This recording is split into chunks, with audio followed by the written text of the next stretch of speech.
Ladies and gentlemen, welcome aboard today's edition of Human Events Daily. 18 FDA officials have released a new letter opposing booster shots, and a new Fauci video just leaked. Second, the Minneapolis police, a new review has come out that their activity has plummeted while crime is soaring. Next, emerging China financial crisis. What does it mean? What does it mean for Taiwan? What does it mean for us? And finally, the FBI just fired the lead agent in the Governor Whitmer kidnapping operation. All this and more ahead. Human Events Daily.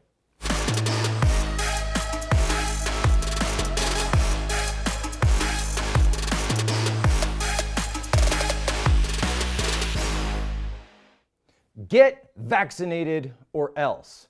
That's the message that's been the message from the White House for the last week. However, there's a new shoe that's dropping in all of this, and that is, you have to get boosted or else. Are there going to be booster mandates coming forward? We know the White House is talking about boosters. Jen Psaki's talking about boosters. Everyone's talking about boosters, except, hold on, wait a minute, because a new letter just dropped in of all places, The Lancet. And what does it say?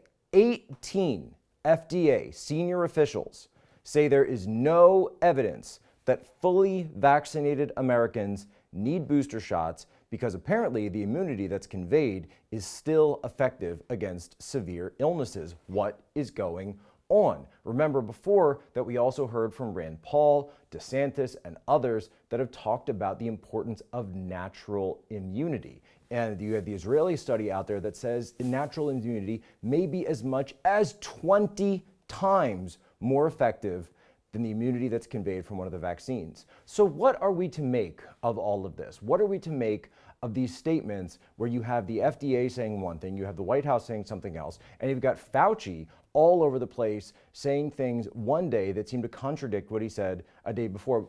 And I want to play for you a video to really encapsulate this. This video, it was first brought to my attention from Yossi Gastetner on Twitter, that he pulled it up. It's an old Bloomberg interview with Fauci from just 2019. And I want you to listen to this. I want you to hear very specifically what Fauci says about infectious diseases. Take a listen. And the best way for me to prevent getting an infectious disease and having to have you as my doctor is what? Wearing a mask. No. You do that. If somebody's, I can see they're ready to sneeze or cough, walk away. You avoid all the paranoid aspects and do something positive. A, good diet.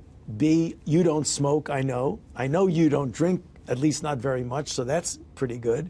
Get some exercise. I know that you don't get as much exercise as you should. That's correct. Get good sleep. I think that the normal, low-tech, healthy things are the best thing that you can do, David, is stay healthy. All right, well, I'm going to try to do that, and hopefully when I next see you, I will be even healthier than I am today. I would imagine you would be, and I look forward to that. So it's kind of amazing listening to Dr. Fauci in that clip, because he's talking about things that you've heard so many people, right, refer to and wonder why it is that our government isn't talking about healthy living, about nutrition, about the importance of good sleep, about taking care of yourself from a holistic perspective, working out, lifting weights, walking. I wish some of these people that spend way too much time on Twitter, who are very online, would just go and just walk around the block, right? You will feel better, I promise. The people that are inside your little, computer screen inside your pocket are not going to bother you if maybe you have a little bit of those endorphins going on. Get some sunshine, vitamin D. I don't know, basic stuff, just basic stuff.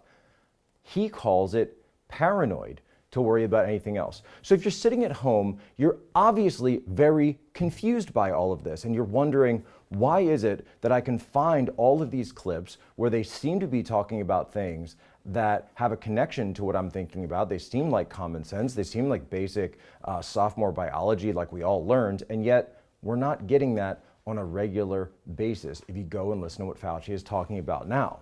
And then, of course, you have things like the Met Gala last night, where all of the celebrities are out. None of them are vaxxed. We have no idea what their vaccination status is. And then you see AOC, and look what she put on her dress. That's right, folks. Even AOC admits it. For the best night's sleep in the whole wide world, go to mypillow.com and use promo code PUSA. No, it's kind of hilarious actually. She's wearing like a Chick-fil-A style dress and she's up there. It reminds me, folks, this is our elites. It is the Hunger Games. They are the capital and you are the districts. They are the ones who dress up in their flowery perfumerance. And you all out there are waiting to see whether or not you'll be called, to see whether or not you'll be ordered to go and fight to the death. Maybe not in Afghanistan, but they'll find somewhere else. That's an elected representative. Folks, they're laughing at you. They don't care about this stuff themselves. It's a game. It's always been a game. Stay tuned. Next up, we'll be talking about a whole lot more games as Human Events continues. Welcome back. Now, folks, if you've been following me on Twitter, if you've been following me anywhere, you know that I have a sort of catchphrase that I've been using a lot, and it's called "get out of cities." Cities. Why would you even be there, right? And I've been saying this again and again, and some of you seem to have gotten the message, and yet others of you don't seem to. I always get these responses like, "Why should I get out of cities? What do you mean by that? Can you extrapolate on your comments?" I'm like, it's pretty simple. Like, cities, just don't be there. Get out of the cities. I've been saying it for about a year and a half now. The data, of course, is catching up to where anyone with a brain, anyone with common sense knew it would come. At the city of Minneapolis, a special investigation, new reports come out. Crime has soared in Minneapolis as proactive policing has plunged after George Floyd's death. Because of viral videos and the threat of zealous prosecutors and an increasing anti-police government, city council, and we saw, of course, from the jury, problem area patrols have decreased 76%. The police force has decreased by 22%. That means they are now short hundreds of police officers in the city of Minneapolis. So do you think that just based on the ever-present and unchanging nature of human nature and human behavior, what kind of effect is that going to have on criminals? Are they going to say, oh great, I can just go about my life now and not worry about interference from the police? No, you fools. It means they're going to commit more crime, and that's exactly what is going on. The city of Minneapolis is looking at a 20-year high in terms of homicides. The homicide rate has increased in almost every single major city in the United States. You pick one, it's going to have some of the highest numbers they've seen since the 1990s. I know from talking to my family back home in Philadelphia, they're saying, Jack, it feels like the 1970s again, where if you were going downtown, if you were going into the city, that you better make sure to take steps to be able to defend yourself should something happen. Because that was just, as Sadiq Khan once said, part and parcel of living in a big city, right? Folks, this was obvious from the start. You know, James Comey, of all people, actually used to talk about this when he called it what? The Ferguson effect. That you are going to have police officers that see you taking their actions and their behaviors, putting it on viral video, clipping off what happened before or what happened after. And then you have governments responding to that. You've got public attention, public opinion, responding to whatever happened on the viral video before anybody gets the facts, before anybody understands what's going on. And by the way, that doesn't mean that the cops are always the ones in the right. That doesn't mean that there aren't times where things get excessive and that we should talk about how policing is done. For example, when I see cops going around in church parking lots and taking down numbers of license plates of people showing up to worship on a Sunday, I think, yeah, that's probably just a little bit unconstitutional. But you got to understand as well, folks, that if you are in these cities, if you are in these mass areas where you've got populations that are huge, and then you have people who are willing to commit those crimes, if we know there are problem areas, if we know there are cities like Baltimore, like Philadelphia, like New York, like Chicago, like Detroit, like Los Angeles, right? Last time I was in Los Angeles, the homelessness problem was so bad that we used to think, oh, that's just Skid Row. No, it's not Skid Row, it's the whole city. Here in Washington, D.C., there are homeless encampments all over the place. There are carjackings on the rise. An Uber driver was just killed in a carjacking not long ago by teenagers.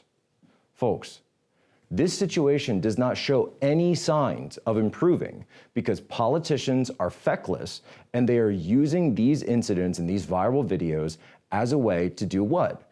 To cynically gain political support rather than do what the right thing is for their city and keep people safe. I do not know where the bottom is on this.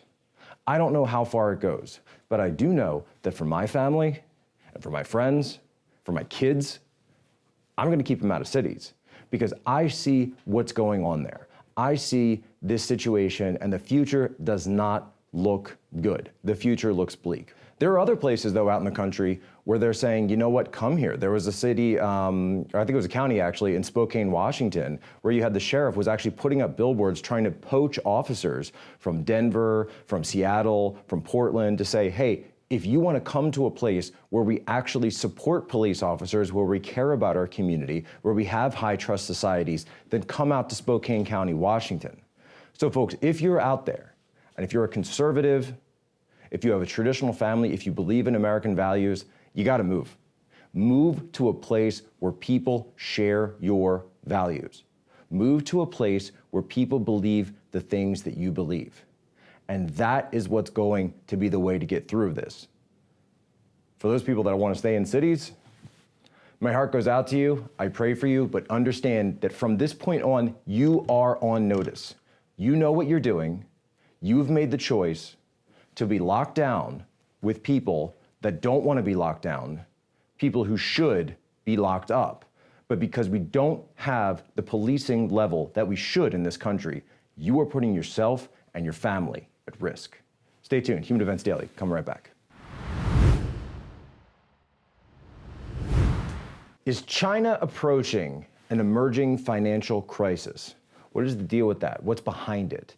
And what does it have to do? What can we learn from the US financial crisis of 07, 08, The Big Short, right? People remember that movie, people remember what was going on, but I think a lot of people don't go back and understand really what was the underlying root cause of that. It was government pushing policies that allowed financial institutions to give home loans, it always started with home loans, right, to people and places that shouldn't have had them in the first place. That's what they were called, toxic subprime assets, right? This was the sort of phrase that was used. Well, China is full of these, and one specific lender, China's biggest real estate developer, is now potentially underwater, the firm Evergrande.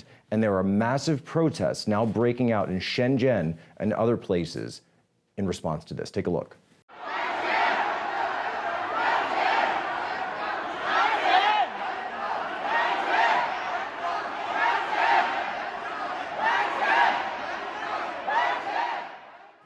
What we can see from this is very simple, and I can break it all down for everyone. There are places in China where the prices for their housing markets are skyrocketing. They're absolutely insane. If you go Beijing, Shanghai, Shenzhen, other major cities, you've got now an asset bubble of prices that are potentially 5 times bigger than what we saw in the United States in 07, 08, according to financial analysts that I've talked to about this. What's really going on? The government was saying, build these cities. We need growth. And so to have that growth, we're going to debt finance it. And so we're going to debt finance things even if there isn't a market demand for it. Why? Because we want a higher GDP. So what was China doing? Kind of similar to what the United States was doing in many cases. They were building ghost cities, these massive areas where skyscrapers, I even saw this when I lived there years ago. These skyscrapers would be built up, these towers would be built up, they'd have no people that could afford them, that could go into them, but they would be built anyway. Now, one such development of 15 of these skyscrapers just about 2 weeks ago in the city of Kunming was demolished. Check this out. They were taken down because they stood on the market for 7 years and nobody wanted it. Nobody wanted to touch it. So all of this leads to the question, what does it mean when there's a crisis of confidence for the CCP? What does it mean when there's a crisis of leadership following last year, the COVID-19 outbreak, the Wuhan lab cover-up, the cover-up of the outbreak itself in Wuhan? Remember, the Wuhan cover-up originally happened because doctors from Wuhan were going on Weibo and other Chinese social media platforms, and they're trying to just tell people what was happening. They were getting banned, they were getting arrested, they were coming in and having to sign forced apologies and forced confessions, saying that they were rumor mongering and spreading misinformation. Folks, this is a crucial moment for the Chinese leadership of the CCP. And so I want to do, like I always love to do, a map break. Boom. Now, if you're just listening, you're not going to be able to see this, but I want to show the Taiwan Strait, because this, after Hong Kong, right, last year and the year before, the protests, and later, essentially, the full control of Taiwan, excuse me, the full control of Hong Kong, which was taken over then directly by Beijing, now we're looking at Taiwan. If Xi Jinping feels sufficiently threatened in terms of his position, remember, this guy wants to hold on to leadership forever. He wants to be the chairman for life. Folks, look at the map. Taiwan, in case you didn't know, is very, very close to mainland China. It is extremely close. If they want to take that land, if they want to take what they call the wayward province back, the country of Taiwan, they are going to put up a lot of military might and a lot of military effort and able to do so, and they will be able to do it very quickly. The United States, on the other hand, just went through the entire Afghanistan debacle under Joe Biden. This is a potential nightmare scenario. If Beijing decides they want to distract from the financial crises at home in order to wag the dog, and Xi Jinping feels that elements within the party and within the powerful Politburo that rules the CCP and the People's Republic, if he feels like he's going to be taken out of power, the first thing he'll do, the absolute first thing he'll do, is make a move on Taiwan. And if you go to Global Times, what are they saying right now?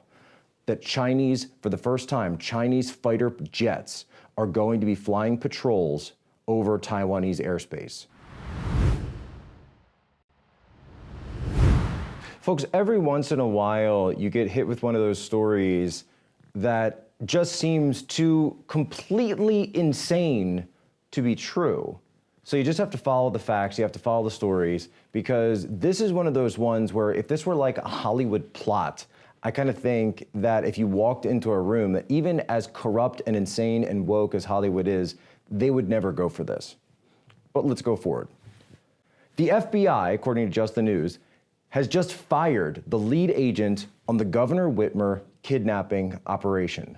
Why do I say operation? Well, because we've already learned that in this plot that happened in Michigan last year, as many as 12 FBI informants were involved in the alleged conspiracy. They were driving this thing. And places even like the left-wing outlet BuzzFeed News have reported that this probably wouldn't have happened at all if the FBI hadn't been running their informants through the entire thing. So it was an FBI-driven plot.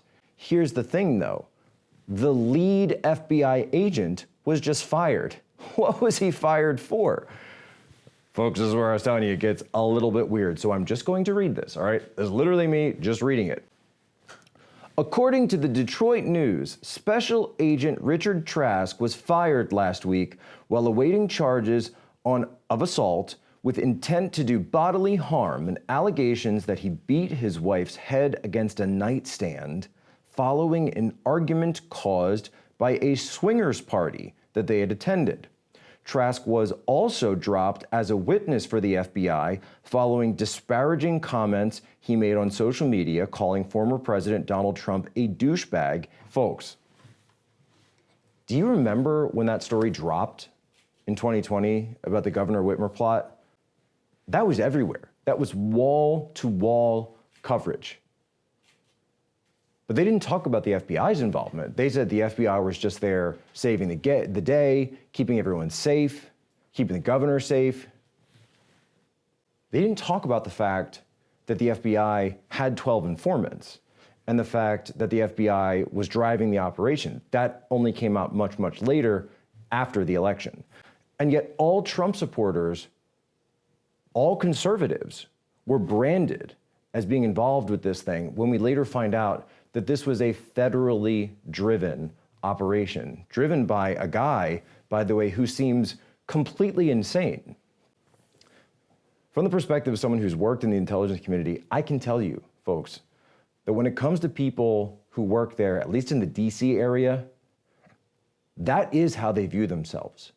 They view themselves as elites. They view themselves as the sophisticated betters of society. And remember the text messages, the Strzok Page text messages that came out during the Russiagate investigation. Trump supporters smell like Walmart. You remember that? Do you remember that phrase? I want you to hear that, because that is how these people see you. That's what they think about you. That's what they think about their families, your families. And further, you got people like this Trask and these 12 informants that see you not just as political opponents, not just as their lessers in your flyover states. They view you as the enemy. They view you as the potential next Timothy McVeigh, as Andrew Breitbart once said. They view you as the problem that needs to be cleaned up. We need a full investigation into this Whitmer plot and all FBI informant operations as pertains to the militia groups and as pertains to Trump supporters and conservatives. We need to understand what was going on, and did this, by the way, have anything to do with the events of what we saw just a few feet away from where I'm sitting right now in the studio on January 6th? Because we are told that we have a January 6th commission coming up, and yet I don't see anyone from there talking about FBI informants, these plots, and these absolutely insane people that seem to be behind them. That's all the time we have today on HE Daily. People, share this out. Subscribe, follow every podcast platform, every video platform that they'll let you have this on. Stay tuned, because tomorrow we're going to have a whole brand new episode for this. Ladies and gentlemen, as always, you have my permission to lay ashore.